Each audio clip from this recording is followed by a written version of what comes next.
8. O bom ânimo.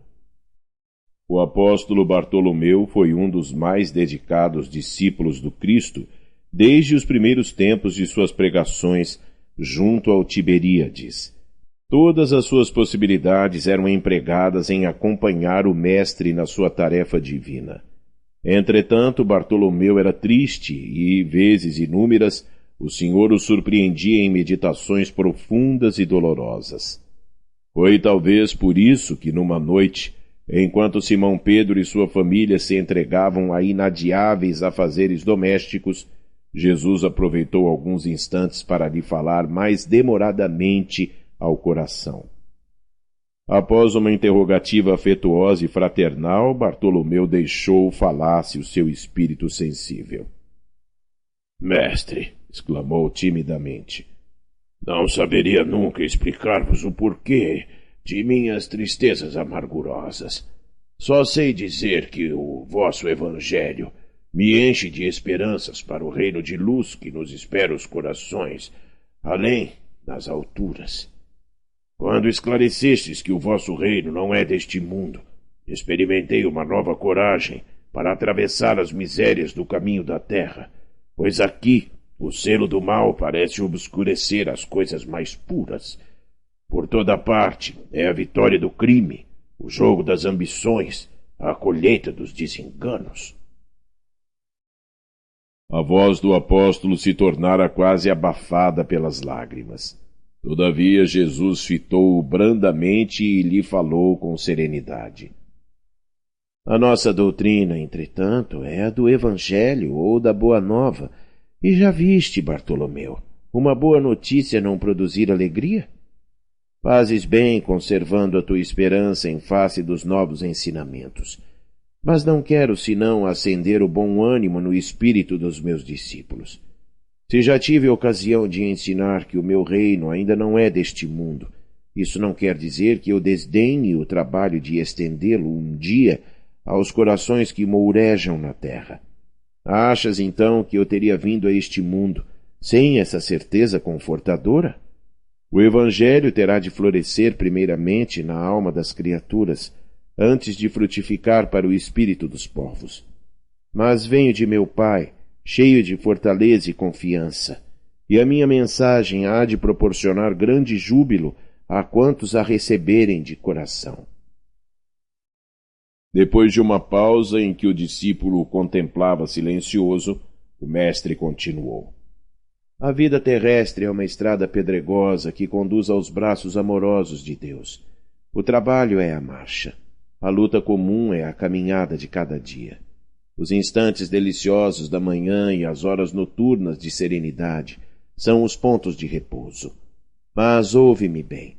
Na atividade ou no descanso físico, a oportunidade de uma hora, de uma leve ação, de uma palavra humilde, é o convite de nosso Pai para que semeemos as suas bênçãos sacrossantas. Em geral, os homens abusam desse ensejo precioso para anteporem a sua vontade imperfeita aos desígnios superiores, perturbando a própria marcha. Daí resultam as mais ásperas jornadas obrigatórias para a retificação das faltas cometidas e muitas vezes infrutíferos labores. Em vista dessas razões, observamos que os viajores da terra estão sempre desalentados.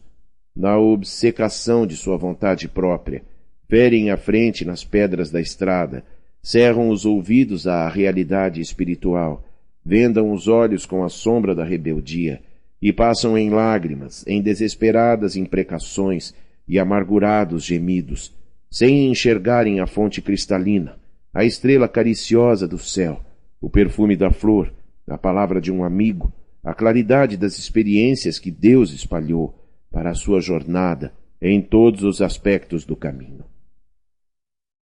Houve um pequeno intervalo nas considerações afetuosas, depois do que, sem mesmo perceber inteiramente o alcance de suas palavras, Bartolomeu interrogou. Mestre, os vossos esclarecimentos dissipam os meus pesares, mas o Evangelho exige de nós a fortaleza permanente? A verdade não exige, transforma.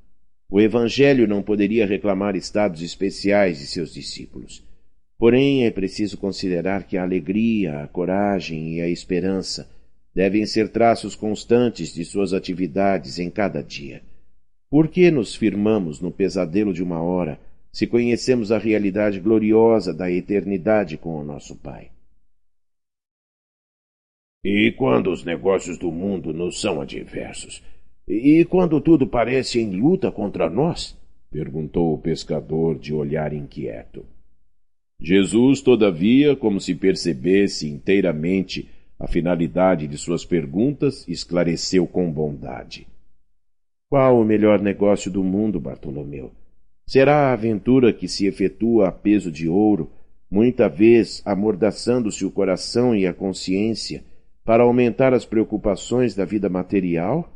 Ou a iluminação definitiva da alma para Deus, que se realiza tão só pela boa vontade do homem, que deseje marchar para o seu amor por entre as urzes do caminho? Não será a adversidade nos negócios do mundo um convite amigo para a criatura semear com mais amor, um apelo indireto que a arranque às ilusões da terra para as verdades do reino de Deus? Bartolomeu guardou aquela resposta no coração, não, todavia, sem experimentar certa estranheza. E logo, lembrando-se de que sua genitora partira havia pouco tempo para a sombra do túmulo, interpelou ainda, ansioso. Mestre, não será justificável a tristeza quando perdemos um ente amado?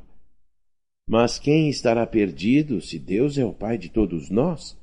Se os que estão sepultados no lodo dos crimes hão de vislumbrar um dia a alvorada da redenção, por que lamentarmos em desespero o amigo que partiu ao chamado do Todo-Poderoso? A morte do corpo abre as portas de um mundo novo para a alma. Ninguém fica verdadeiramente órfão sobre a terra, como nenhum ser está abandonado, porque tudo é de Deus e todos somos seus filhos.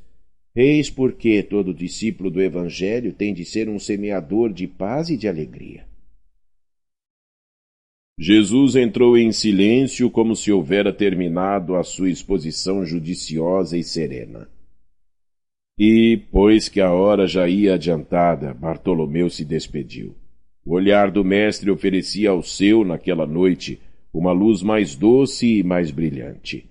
Suas mãos lhe tocaram os ombros levemente, deixando-lhe uma sensação salutar e desconhecida. Embora nascido em Canaã da Galileia, Bartolomeu residia então em Dalmanuta, para onde se dirigiu, meditando gravemente nas lições que havia recebido. A noite pareceu-lhe formosa como nunca. No alto as estrelas se lhe afiguravam as luzes gloriosas do palácio de Deus, à espera das suas criaturas, com hinos de alegria. As águas do Genesaré, aos seus olhos, estavam mais plácidas e felizes. Os ventos brandos lhe sussurravam ao entendimento cariciosas inspirações, como um correio delicado que chegasse do céu. Bartolomeu começou a recordar as razões de suas tristezas intraduzíveis, mas, com surpresa, não mais as encontrou no coração.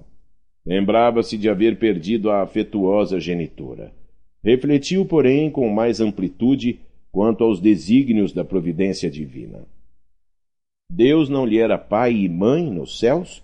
Recordou os contratempos da vida e ponderou que seus irmãos, pelo sangue, o aborreciam e caluniavam. Entretanto, Jesus não lhe era um irmão generoso e sincero? Passou em revista os insucessos materiais. Contudo, que eram as suas pescarias ou a avareza dos negociantes de Betsaida e de Cafarnaum, comparados à luz do reino de Deus que ele trabalhava por edificar no coração? Chegou à casa pela madrugada. Ao longe, os primeiros clarões do sol lhe pareciam mensageiros ao conforto celestial. O canto das aves ecoava em seu espírito como notas harmoniosas de profunda alegria. O próprio mugido dos bois apresentava nova tonalidade aos seus ouvidos. Sua alma estava agora clara, o coração aliviado e feliz. Ao ranger os gonzos da porta, seus irmãos dirigiram-lhe impropérios, acusando-o de mau filho, de vagabundo e traidor da lei. Bartolomeu, porém, recordou o Evangelho e sentiu que só ele tinha bastante alegria para dar a seus irmãos. Em vez de reagir asperamente, como de outras vezes, sorriu-lhes com a bondade das explicações amigas. Seu velho pai o acusou igualmente, escorraçando-o. O apóstolo, no entanto, achou natural. Seu pai não conhecia Jesus e ele o conhecia. Não conseguindo esclarecê-los, guardou os bens do silêncio e achou-se na posse de uma alegria nova. Depois de repousar alguns momentos, tomou as suas redes velhas e demandou sua barca. Teve para todos os companheiros de serviço uma frase consoladora e amiga. O lago, como que, estava mais acolhedor e mais belo. Seus camaradas de trabalho mais delicados e acessíveis. De tarde não questionou com os comerciantes, enchendo-lhes, aliás, o espírito de boas palavras e de atitudes cativantes e educativas. Bartolomeu havia convertido todos os desalentos num cântico de alegria ao sopro regenerador dos ensinamentos do Cristo. Todos o observaram com admiração, exceto Jesus, que conhecia com júbilo a nova atitude mental de seu discípulo. No sábado seguinte, o mestre demandou as margens do lago, cercado de seus numerosos seguidores. Ali aglomeravam-se homens e mulheres do povo, judeus e funcionários de Antipas, a par de grande número de soldados romanos. Jesus começou a pregar a boa nova e, a certa altura, contou, conforme a narrativa de Mateus, que o reino dos céus é semelhante a um tesouro que, oculto num campo, foi achado e escondido por um homem que, movido de gozo, vendeu tudo o que possuía e comprou aquele campo. Nesse instante, o olhar do mestre pousou sobre Bartolomeu, que o contemplava, embevecido. A luz branda de seus olhos generosos penetrou fundo no íntimo do apóstolo pela ternura que evidenciava, e o pescador humilde compreendeu a delicada alusão do ensinamento, experimentando a alma leve e satisfeita depois de haver alijado todas as vaidades de que ainda não se desfizera para adquirir o tesouro divino no campo infinito da vida. Enviando a Jesus um olhar de amor e reconhecimento, Bartolomeu limpou uma lágrima. Era a primeira vez que chorava de alegria. O pescador de Dalmanuta aderira para sempre aos eternos júbilos do Evangelho do Reino.